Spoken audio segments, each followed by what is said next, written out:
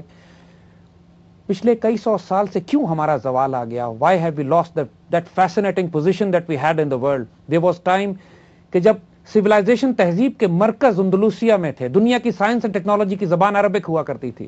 آج بھی قرطبہ, غرناطہ اور اندلوسیا میں جا کے آپ تہذیب کے آثار دیکھ سکتے ہیں جو 800 سال تک دنیا نے قائم کی. آج بھی آپ آٹومن امپائر کو, اس کی جو استنبول جا کے اور برسا جا کے آپ وہ جو فیسنیٹنگ بلڈنگز اور عمارتیں دیکھتے ہیں, گلیمر دیکھتے ہیں, جو پورے یورپ میں لے کے نارتھ افریقہ تک ان کی حکومت قائم ہوا کرتی تھی. پھر بغداد, جہاں پہ 1000 سال پہلے مامون الرشید نے دارالحکمت بنایا تھا, جہاں پہ پوری دنیا کی inventions and Discovery and mathematics and algebra and science and technology کو بلڈ کیا جا رہا تھا. Somehow that, جو آپ یہ بات کریں بڑی اچھی, somehow this has been systematically wiped out. اور اقبال نے اس کے اوپر بڑا دکھ سے ایک دفعہ مرثیہ بھی کہا تھا کہ حکومت تو آنی جانی چیز ہے, مگر کتابیں اپنے آبا کی جب دیکھیں ان کو یورپ میں, تو ہوتا ہے دل سی پارا. جب ہماری کتابیں جو ہمارے آبا و اجداد نے لکھی تھیں, پوری آج کل کی تمام ماڈرن سائنسز, چاہے وہ سوشیولوجی ہو جس کو ابن خلدون نے بلڈ کیا, مقدمہ ابن خلدون تو آج بھی اتھارٹیٹیو ڈاکومنٹ ہے سوشیولوجی کے اوپر, سوشل سائنسز کے اوپر, cartography, geography, physics, chemistry, algebra, mathematics, Arabic numerals 1 2 3 4 کو تو آج بھی عربک نیومرلز کہا جاتا ہے. وہ تہذیب کہاں چلی گئی؟ 1757 کی جنگ پلاسی کے بعد, جب نواب سراج الدولہ کو شکست ہوتی ہے, اس کے بعد 250 سال, یو ویری رائٹلی سیڈ, کہ 2007 میں بیٹل آف پلاسی کو 250 سال ہو گئے. اور یہ 250 سال مسلمانوں کے عروج و زوال کے, شروع میں زوال ہی زوال رہا, پھر پاکستان کا بننا ایک سمبل تھا جس میں سے پاکستان کا, مسلمانوں کا عروج نکلنا شروع ہوتا ہے.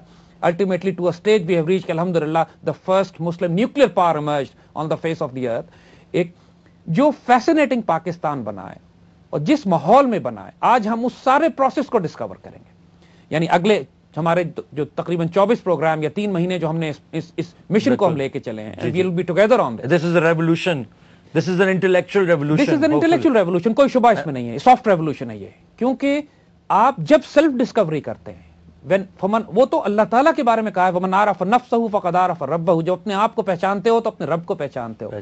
تو جب رب پہچانا جا سکتا ہے, تو اپنے ماحول کو پہچاننا, اپنی تہذیب کو, اپنی شناخت کو, اپنی آئیڈیالوجی کو, اپنی آئیڈینٹی کو, اپنے ویژن کو, اپنے مشن کو, اپنے ملک کو, اپنی آئیڈیالوجی کو, تو کوئی مشکل نہیں ہے پھر. بالکل. لیکن اس میں بڑی اچھی بات آپ نے کی, لیکن اگر ہم شرمندہ ہوں اپنی تہذیب, اپنے چال, اپنے رہن سہن, اپنے مذہب سے, جیسا کہ ہمیں پوری دنیا میں اب اس وقت کیا گیا ہے. اگر میں 2-4 سال پہلے بہت زیادہ امریکہ یا ویسٹ میں جایا کرتا تھا, اب میں لاسٹ ایئر ملیشیا جیسے مسلمان ملک میں گیا ہوں, اور ادھر جا کے کسی نے میرے سے پوچھا, بھائی آپ کہاں کے رہنے والے ہیں؟ تو میں نے کہا کہ میں پاکستان کا ایک باسی ہوں. تو انہوں نے پہلی آواز مجھے کہی, واہ واہ طالبان. تو مجھے ایک بڑا افسوس ہوا اس بات کا کہ یہ بات کس طرح میرے ساتھ کی گئی. ایک کال لیتے ہیں, کیونکہ اس کے بعد ہمیں پتہ چلے گا. سوری, کال نہیں لے رہے, ہم ایک بریک پہ جا رہے ہیں, because that's the way that network television works. So sorry for cutting you short, and this is a problem with the network televisions, but we have to comply because revolution is not easy. So let's take a break.